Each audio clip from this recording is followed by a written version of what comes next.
Assalamualaikum warahmatullahi wabarakatuh. Saya Firmansyah dari 12 TKJ 2 menjelaskan tentang persatuan dan kesatuan dalam masa pandemi COVID-19. Melihat perkembangan wabah COVID-19, harus disadari bersama bahwa bencana non-alami ini bukan masalah yang sederhana. Wabah corona ini apabila tidak segera ditangani akan berdampak pada kritis multidimensi yang berbahaya. Penanganan COVID-19 mencatat 514 orang sudah terinfeksi COVID-19. Sebanyak 437 pasien sedang dalam perawatan dan telah menelan korban meninggal dunia 49 orang. Persentase resiko kematian yang sangat besar pada di angka 9,3%. Masalah bangsa. Berangkat dari fakta di atas, seluruh elemen bangsa harus menyadari bahwa masalah bencana COVID-19 tidak bisa dianggap remeh. Kesan bahwa pemerintah Joko Widodo menganggap enteng COVID-19 saat awal muncul di kota Wuhan, Provinsi Hubei, Cina sejak Desember lalu, itu tidak boleh terulang lagi. Pemerintah harus lebih transparan memberikan informasi dan gerakan secara konkret. Tidak cukup melakukan imbauan. Pemerintah yang juga lebih berhati-hati dalam menyampaikan informasi kepada masyarakat. Jangan sampai informasi yang disampaikan justru menimbulkan kepanikan baru di masyarakat. Beberapa pekan ini masih berseliweran sebagai tindakan yang memperkeruh situasi, mulai penyebaran hoaks, penimbunan bahan-bahan makanan pokok, dan juga berbagai fakta yang semakin menjauh dari prinsip keadaban manusia Indonesia. Aparat penegak hukum yang harus menjadikan undang-undang sebagai panglima dalam rangka menciptakan ketertiban di masyarakat. Siapapun yang melakukan tindakan di luar koridor konstitusi harus dihukum tanpa pandang bulu. Kondisi bangsa. Ketika diketahui bersama wabah COVID-19 ini berdampak tidak hanya terganggunya kesehatan masyarakat, situasi ekonomi Indonesia menandakan sedang dalam keadaan tidak baik. Nilai tukar rupiah tembus 16.550 per dolar Amerika Serikat.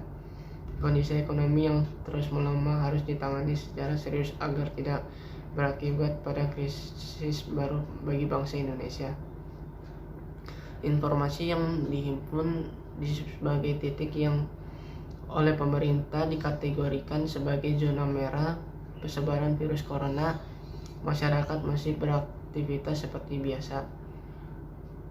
Masyarakat di Jakarta, Depok, Bogor, dan Bekasi masih belum menjalankan instruksi dari pemerintah dan para ahli.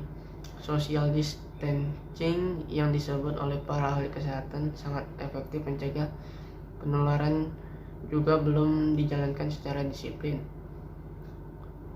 Bisa dikatakan kondisi masyarakat di 17 provinsi yang saat ini sudah ada pasien terkonfirmasi COVID-19, seluruh instrumen negara harus bekerja melakukan mitigasi pada masyarakat. Pekerjaan pemerintah. Saat ini pemerintah harus memberikan gambaran tentang bagaimana menangani wabah COVID-19. Imbauan pemerintah tentang bekerja di rumah tidak semudah itu. Imbauan ini akan efektif bagi mereka yang mendapatkan pendapatan ekonomi bulanan seperti pegawai negeri sipil, karyawan perkantoran, dan juga profesi berpendapatan bulanan lain. Pemerintah harus menyediakan dana untuk menjamin keberlangsungan hidup seluruh masyarakat yang pendapatan ekonominya harian, misalnya pedagang pasar tradisional, jutaan pengemudi ojek online yang terbesar di seluruh Indonesia, para pemulung dan kelompok masyarakat miskin lainnya. penanganan apabila ditemukan kasus pasien terinfeksi COVID-19. Bersatu, gerak cepat dengan melibatkan seluruh elemen bangsa sudah tidak bisa ditunda.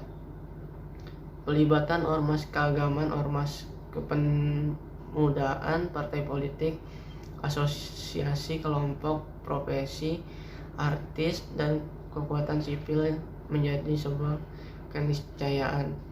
Bergerak melakukan langkah-langkah penyandaran kebenaran masyarakat di akar rumput. Kita tinggalkan dulu gesekan-gesekan politik yang tidak perlu.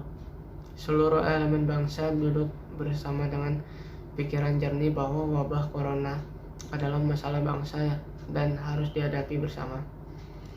Saya kira semua bersepakat bahwa penyelamatan umat manusia adalah tugas seluruh anak bangsa.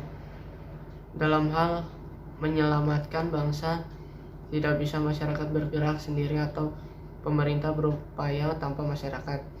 Semua terkait erat dan saling menguatkan. Kita bisa saja meneladani Korea Selatan yang berhasil menekan angka penyebaran COVID-19. Tidak hanya pemerintahnya yang sigap melakukan penanganan, seluruh warga sipil berpartisipasi aktif dalam melakukan upaya pencegahan COVID-19. Bangsa Indonesia sedang menghadapi musim COVID-19. Oleh karena itu tidak boleh menghadapinya dengan panik. Segenap tumpul darah bangsa Indonesia harus meyakini bahwa integrasi iman dan ilmu yang dimiliki para ahli arahan COVID-19,